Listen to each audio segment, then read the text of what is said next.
2020 Indonesia dalam bencana krisis minyak nasional. Oleh Pria Indira Sarjana. Prakata. Dalam salah satu artikel yang ditulis Rista Ramadhani di Detik Finance, 19 Februari 2014 disebutkan bahwa impian Indonesia untuk bisa memproduksi minyak 1 juta barel per hari, BPH, tahun 2014 akan sirna.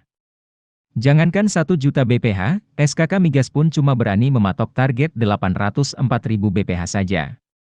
Padahal Kepala Negara telah menginstruksikan 11 Menteri, Kepala Badan Pertanahan Nasional, SKK Migas, dan Gubernur hingga Bupati untuk bersama-sama ikut berperan dalam peningkatan produksi minyak. Perlu kita pahami bahwa kini tak ada lagi energi murah. Harga gas di Amerika bisa lebih murah daripada di Indonesia karena infrastrukturnya tersedia dengan baik. Sejatinya Amerika cuma peringkat 4 dunia di bawah Cina, Meksiko, dan Argentina, namun mereka punya teknologi dan sistem distribusi yang mumpuni. Kemudian ada Afrika Selatan dan Australia. Indonesia berada di posisi ke-11 penguasaan gas. Banyak yang mengira bahwa Indonesia akan dengan mudah beralih ke gas. Temuan sale gas memang mengguncang Amerika dan Kanada. Namun realisasi pengembangan sale gas di Indonesia ke tingkat komersial masih butuh waktu lama. Catatan membuktikan bahwa konsumen BBG cuma tinggal bus Transjakarta saja, itu pun pasokannya sering terkendala. Kita mempunyai gas, namun tidak bisa dianggap melimpah karena lokasinya tersebar di area yang luas dan kecil-kecil, sehingga kurang ekonomis. Memang dibanding minyak solar, biaya gas jauh lebih murah. Namun dibandingkan dengan harga internasional, harga gas kita jauh lebih mahal. Buku ini membahas perjalanan singkat perminyakan Indonesia dan posisinya dalam perminyakan dunia, dari abad ke-19 sampai hari ini, harapan menuju tahun 2020, dan dunia baru migas Indonesia yang dikemas dalam 4 bagian, yaitu bagian I menyajikan kilas balik perminyakan Indonesia di era minyak murah dan mudah. Era yang membawa kita pada berbagai pemahaman, pola pikir, dan sudut pandang yang keliru tentang bagaimana memperlakukan minyak dan energi. Kekeliruan ini terbawa sampai sekarang, sengaja atau tidak.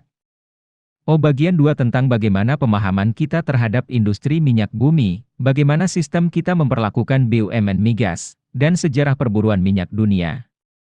Bagaimana pola pikir kita tentang energi murah dan subsidi BBM terkait pasal 33 UUD 1945.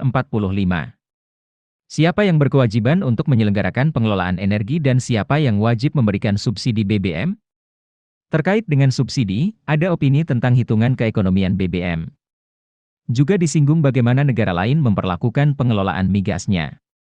Bagian 3 berisi pemikiran mengenai bagaimana seharusnya kita memperlakukan minyak dan gas untuk mencapai tujuan yang lebih baik, bagaimana perkiraan kondisi minyak dan energi ke depan, bagaimana masa depan subsidi minyak, bagaimana konsep pengelolaan migas, pilihan antara ketahanan energi, security energi, kemandirian energi, antara energi alternatif dan temuan minyak non-konvensional. Bagaimana kelanjutan transformasi migas? Bagaimana konsep pengembangan infrastruktur minyak, mengapa harus tahun 2020 dan bukan 2050? Apa urgensinya bagi kemajuan bangsa dan negara kita? Keberadaan kartel minyak, apapun bentuknya, baik regional maupun global, perlu diwaspadai meski tak perlu menimbulkan kepanikan. Kenyataan ini tidak mungkin dihindari karena bisnis minyak merupakan kegiatan global. Tinggal bagaimana kita menyikapinya. Apapun opsi yang dipilih, kita perlu mempertimbangkan sistem pembinaan BUMN migas kita. Bagian 4 merupakan penutup, kesimpulan mengenai bagaimana solusi atas berbagai permasalahan itu. Bagian akhir buku ini adalah appendix, suatu opini tambahan mencari solusi pengembangan infrastruktur kilang minyak baru yang mendesak. Ini adalah konsep baru yang belum pernah dibicarakan sebelumnya. Buku ini diperuntukkan bagi masyarakat luas, kalangan perminyakan, praktisi, akademisi, dan para profesional yang tertarik, baik yang berpandangan sama ataupun berbeda tentang Beyond Oil and Gas Indonesia. Ditulis berdasarkan pengalaman, diskusi, kajian pustaka, wawancara, dan berbagai referensi lain. Kepada semua pihak yang telah membantu penerbitan buku ini, saya ucapkan terima kasih. Kritik membangun tetap saya harapkan. Semoga buku ini bermanfaat bagi kita semua. Pria Indira Sarjana. Prolog. Masih segar terbayang ingatan masa kecil, Hampir 50 tahun lalu, sewaktu ayah saya, di pagi hari, sebelum berangkat ke kantor, memanaskan mobil. Saya terpesona dengan bau asap mobil dari knalpot, yang menurut saya waktu itu, sangat aneh dan menarik. Setiap pagi saya berdiri di dekat knalpot untuk menikmatinya. Tak terbayangkan betapa besar bahayanya menghirup gas beracun hasil pembakaran hidrokarbon tersebut. Anehnya, setelah sekian lama melakukannya, tak seorang pun menyadarkan saya tentang bahaya itu. Berpuluh tahun kemudian, saya masih sering melihat anak-anak dengan riang bermain di sekitar asap knalpot, yang memutar ulang memori masa kecil saya. Rupanya itulah cermin kebanyakan masyarakat kita. Saat ini, dalam kondisi yang jauh lebih baik, saya menghabiskan sebagian besar hidup saya di dunia minyak dan gas. Masyarakat adalah konsumen produk minyak yang terbiasa dengan pemikiran bahwa minyak tersedia melimpah sejak zaman dahulu. Bahkan pemerintah ikut menanamkan pemahaman bahwa minyak harus tersedia tepat waktu, dimanapun di seluruh wilayah Indonesia dengan harga murah. Pola pikir ini tak berubah sampai hari ini. Pada 1965 jumlah penduduk Indonesia 103 juta jiwa, dan kita mengalami surplus minyak. Pada 2004 jumlah penduduk sudah di atas 220 juta jiwa, dan kita mulai mengalami defisit minyak. Hari ini, impor minyak dan produk minyak Indonesia sudah di atas 50%, tapi masih belum jelas juga kemana sebenarnya minyak kita mengalir. Minyak bumi dan energi. Seperti pengalaman masa kecil saya, yang tak sadar betapa beracunnya asap kendaraan bermotor, saat ini banyak yang tak tahu seberapa besar sebenarnya jumlah minyak kita, tak tahu berapa banyak jumlah karbon dioksida hasil pembakaran minyak bumi, dan tidak tahu perbedaan antara minyak bumi dan energi. Sering kita dengar orang bilang, konsumsi minyak kita sekarang sudah 1,3 juta barel seharinya. Di kesempatan lain ada pernyataan, impor BBM kita sudah mencapai 300.000 barel per hari. Atau, kita menganut kebijakan cadangan minyak 21 hari untuk keperluan mendesak. Minyak dan energi adalah dua sisi yang berbeda. Kita tak bisa memakai minyak untuk kendaraan atau pabrik, atau sesuatu yang lain. Minyak cuma catatan aset suatu negara, bahwa negara tersebut memiliki sumber alam yang bisa dijual atau dijaminkan untuk keperluan suatu saat nanti. Energi adalah energi, sumber kehidupan yang menggerakkan seluruh aktivitas dunia modern, termasuk semua jenis bahan bakar dan produk turunannya. Negara atau pemerintah boleh tak memiliki atau menguasai minyak, dan tetap bisa hidup. Tidak demikian halnya dengan energi. Tanpa energi, tak akan ada kehidupan. Apa jadinya musim dingin tanpa bahan bakar? Tanpa minyak mentah industri masih bisa beroperasi, sepanjang bahan bakar masih bisa dibeli. Buku ini memberi sedikit gambaran dua sisi berbeda, antara minyak bumi dan energi, bagaimana rantai prosesnya, dan apa saja yang memengaruhi harga jualnya. Menjelang 2020. Cina. Cina merupakan negara konsumen minyak bumi kedua terbesar setelah AS, dan ketiga terbesar net importir minyak setelah AS dan Jepang.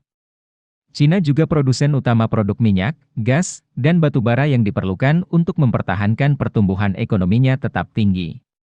Strategi security energi Cina melibatkan semua NOC-nya untuk berekspansi jauh keluar batas negara melalui aksi-aksi merger dan akuisisi. Ekspansi investasi aset migas ke seberang benua, dan mengembangkan cadangan minyak strategisnya. Cina melakukan langkah besar mendongkrak produksi dan penggunaan bahan bakar nabati, BBN, energi surya dan angin, dengan target pertumbuhan konsumsi 15% pada 2020. Pada 2006, Cina membangun fasilitas BBN lebih dari 38,1 ribu BPH dan menjadi produsen BBN ketiga terbesar dunia. Cina juga menjadi produsen energi angin ketujuh terbesar. Target Cina adalah menggeser pemakaian bahan bakar minyak ke BBN. Cadangan minyak strategis, bukan cadangan bahan bakar, dibangun melalui pendirian sejumlah organisasi dan penetapan berbagai ketentuan dan regulasi. Pada 2003, Komisi Nasional untuk Pengembangan dan Reformasi, NDRC, mendirikan Badan Nasional Cadangan Minyak, NORO, yang menetapkan lokasi untuk cadangan strategis. Cina juga menetapkan kebijakan energi yang melibatkan peningkatan efisiensi antara lain dengan melakukan upgrading berbagai peralatan pembakaran batu bara untuk sektor industri, meningkatkan kesadaran untuk memanfaatkan cogeneration, pemanfaatan waste heat dan waste pressure, pelestarian minyak dengan beralih ke BBN, batu bara cair, dan peningkatan efisiensi energi gedung-gedung. India. India sangat berkepentingan menjaga kepastian pasokan energinya. Mengapa? Impor minyak India sudah di atas 70% dan akan mencapai 90% pada 2020. Isu ini masih menjadi debat politik sampai hari ini. Pemerintah India telah mencanangkan kebijakan security energi pada 2020 dan melangkah lebih lanjut menuju kemandirian energi pada 2030. Di sektor cadangan strategis minyak, India saat ini mempercepat pembangunan fasilitas penyimpanan minyak guna mengakomodasi kegiatan hulu di lebih dari 25 blok minyak yang ditawarkan pada investor dan 21 temuan baru di dalam negeri, ditambah dengan ekspansi di 23 negara. Jepang. Jepang menjadi salah satu contoh sempurna negara net importir migas, yang membuatnya sangat agresif menjalankan security energinya. Dalam hal ini Jepang sepenuhnya mengandalkan kedikdayaan teknologi dan efisiensi. Akibat krisis minyak tahun 1970-an, Jepang mulai membangun kebijakan security energi. 30 tahun kemudian, Jepang mampu menurunkan intensitas energi, rasio antara pasokan energi primer terhadap GDP, dan ketergantungannya pada minyak sekitar 30%. Cadangan minyak Jepang, bukan cadangan bahan bakar, mencapai 170 hari. Pada 2006 Jepang meluncurkan kebijakan baru strategi energi nasional menuju tahun 2030, yaitu konservasi energi naik 30%, ketergantungan pada minyak kurang dari 30%, ketergantungan sektor transportasi pada minyak turun menjadi kurang dari 80%, pemanfaatan tenaga nuklir menjadi 30-40, dan mengkaji program zero nuklear, sementara ekspansi sumber alam di luar negeri sekitar 40%. Dalam mendukung security energinya, pemerintah Jepang memberikan dukungan pendanaan yang sangat kuat dalam pengembangan teknologi energi dan percepatan peningkatan kinerja teknologi konservasi, diversifikasi energi, serta mendorong penyebarannya secara luas.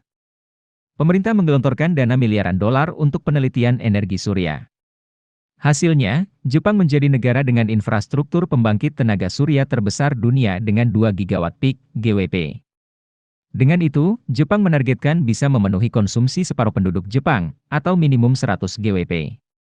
Pemerintah Jepang juga menyuapkan dana lebih dari 300 juta US dollar per tahun untuk membiayai pengembangan tenaga baterai, fuel cell, untuk kendaraan, perumahan, dan peralatan elektronik. Korea Selatan. Situasinya hampir serupa dengan Jepang, negara kecil yang tak punya sumber daya alam, dan hanya tergantung dari impor LNG. Namun, pemerintah Korsel sukses melakukan diversifikasi pasokan energinya. Dukungan pemerintah dalam upaya mengalihkan pasokan energinya dari minyak, berhasil meningkatkan konsumsi energi terbarukan. Guna mencapai target produksi tenaga listrik 344 MW pada 2013, pemerintah Korsel mengeluarkan sejumlah dana dan insentif untuk investasi di sektor energi surya dan energi angin. Korea juga mempertahankan formulasi bioetanol 0,5% dengan berbagai alasan. Sama halnya dengan Jepang, Korsel sangat aktif melakukan ekspansi ke luar negeri untuk memperkuat pasokan energi dalam negerinya. Kerjasama security energi global. Mengamankan aset hidrokarbon. Untuk mengamankan aset-aset hidrokarbon, banyak negara membentuk kelompok kerjasama regional. Kerjasama Cina dan India dibentuk guna memperkuat daya saing impor energi, yang belakangan berkembang ke Afrika, Amerika Latin, dan kawasan lain. Kebijakan Cina ini merupakan salah satu strategi diplomasi energi yang, antara lain, melalui investasi dan membangun kerjasama regional maupun global guna lebih melicinkan aksesibilitas Cina ke arah lokasi-lokasi pasokan energi dunia. Konsorsium regional. Pada 2005, Cina, India, Jepang, dan Korsel mengonsumsi sekitar 20% minyak dunia. Konsekuensinya, secara kolektif, mereka harus membayar apa yang disebut premi Asia untuk beberapa dasawarsa. Menyadari punya posisi tawar yang kuat sebagai negara pembeli raksasa, mereka membentuk konsorsium kerjasama yang disebut The Organization of Petroleum Importing Countries, OPEC, organisasi serupa dengan OPEC namun dengan tujuan dan kondisi berlawanan. Organisasi ini bermaksud memperkuat negara-negara pembeli utama energi di Asia dalam melakukan negosiasi dengan negara-negara produsen minyak. Pertemuan meja bundar 5 negara di Beijing pada 2006 berhasil menyusun rencana ke depan guna menjembatani kesenjangan ekonomi. Langkah ini dipercaya dapat menjadi solusi atas tingginya ketergantungan pada impor dan tingginya harga minyak dunia. Caranya, antara lain melalui investasi luar negeri dan pengembangan perjanjian jual beli. Selain itu, ada Forum Asia Cooperation Dialogue (ACD) yang didirikan pada bulan Juni 2002 di Chiang Mai, Thailand. Secara khusus, ACD berfungsi menjembatani kesenjangan dan membangun komunikasi antar negara-negara Asia. Tujuan utamanya adalah mengkonsolidasikan semua daya saing negara-negara Asia dengan memanfaatkan keanekaragaman sumber alam masing-masing negara. Organisasi serupa juga didirikan dengan nama South Asia Regional Initiative for Energy, SARI Energy, sebagai forum komunikasi dan kerjasama yang membahas isu-isu utility management, reformasi regulasi, dan transmisi. Cadangan strategi internasional. Beberapa negara Asia mulai membangun cadangan strategi bahan bakar minyaknya, SPR, melalui kerjasama dengan pelaku industri global seperti International Energy Agency, IEA, Organisasi Kerjasama dan Pengembangan Ekonomi, OECD, guna membantu mengkoordinir aliran cadangan darurat minyak untuk negara-negara konsumen besar dan meningkatkan transparansi atas rencana cadangan minyaknya. Bahan bakar transportasi dan alternatif. Beberapa kawasan menggunakan momentum ini untuk mengurangi impor migas melalui ekspansi penggunaan bahan bakar alternatif terutama bahan bakar nabati, BBN. Menilik besarnya konsumsi bahan bakar di sektor transportasi, diperkirakan pasar otomotif Asia akan mencapai 1 miliar kendaraan pada 2025. Di satu sisi, hal ini akan menimbulkan dampak yang serius penggunaan bahan bakar, tapi di sisi lain mendorong produsen dan konsumen otomotif mengembangkan kendaraan dengan efisiensi energi yang lebih tinggi atau mendorong pemakaian bahan bakar alternatif, semisal BBN dan hidrogen. Pertemuan puncak para pemimpin ASEAN sepakat tentang hal ini. Lebih lanjut, China dan India secara bersamaan telah menggelontorkan dana untuk proyek BBN senilai 5,5 miliar AS dolar. Bahan bakar alternatif dan terbarukan. Potensi bahan bakar alternatif dan terbarukan sangat besar untuk dikembangkan.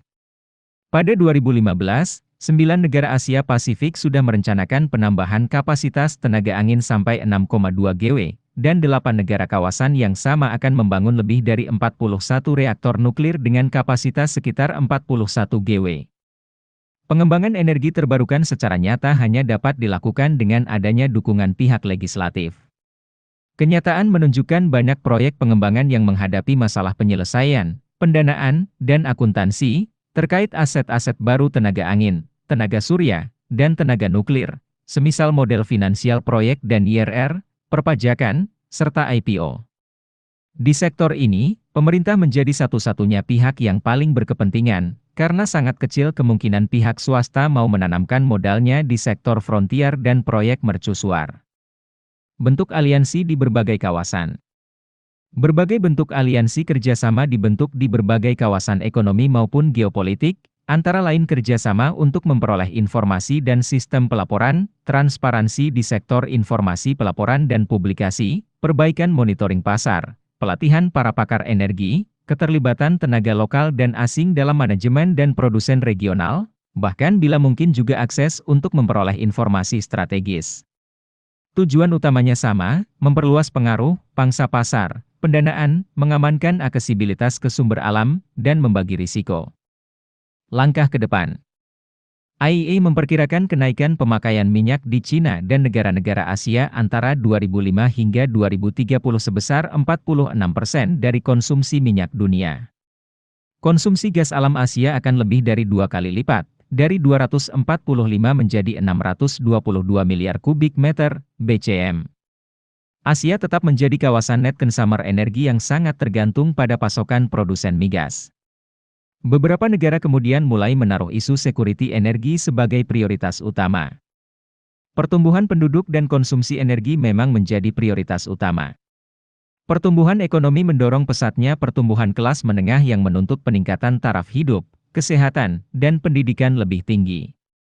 Selain itu, meningkatnya mobilitas dan migrasi besar-besaran ke arah pusat ekonomi baru, serta kesadaran akan penggunaan bahan bakar alternatif dan pengelolaan bahan bakar fosil yang lebih efektif, memicu pertumbuhan konsumsi energi. Menyadari semua implikasi di atas, seharusnya pemerintah, pelaku industri, dan perseorangan, membangun kerjasama mengelola sumber daya energi dengan lebih baik. Pada 2050 jumlah penduduk dunia akan mencapai 10 miliar, atau 2 kali lebih banyak dibandingkan tahun 1980. Sementara bumi kita tetap sama, tidak berubah. Dampaknya kualitas hidup makin turun, setiap orang memperebutkan sumber alam yang tak juga bertambah jumlahnya. Jadilah persaingan global. Pemerintah memang telah membentuk Dewan Energi Nasional, DEN, yang salah satu tugas pokoknya adalah merumuskan kebijakan pengelolaan energi nasional. Sebagai langkah awal, hal ini memang baik. DEN yang dibentuk berdasarkan UU Nomor 30 Tahun 2007 itu menggantikan Badan Koordinasi Energi Nasional, Bakoren, yang telah beroperasi sejak 1981. Namun setelah sekian lama berdiri, kontribusi dan gaungnya dalam mencarikan solusi atas kisruh penyelenggaraan energi nasional belum terasa. Bahkan sampai kini belum ada cetak biru pengelolaan migas dan energi nasional yang komprehensif dan mudah diimplementasikan.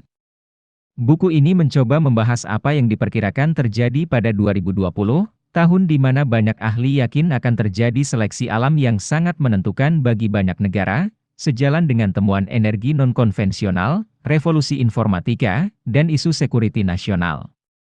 Buku ini juga mencoba meluruskan berbagai isu yang berkembang di masyarakat awam, terkait dengan kegiatan minyak dan gas, mulai dari sektor hulu sampai hilir, misalnya tentang kedudukan dan posisi Pertamina, sekilas pembinaan BUMN migas dibanding dengan best practice yang berlaku di berbagai negara, serta beberapa kendala yang mengakibatkan pengelolaan minyak dan gas nasional masih tertatih-tatih. Buku ini merupakan bagian pertama dari serangkaian buku serial migas yang akan segera menyusul secara reguler. Diharapkan buku ini dapat memberi sumbangan pemikiran bagi perkembangan pengelolaan minyak dan gas nasional yang lebih baik, sehingga Indonesia dengan penduduk terbesar keempat mampu memenuhi kebutuhan energinya tanpa tergantung kepada pasokan impor.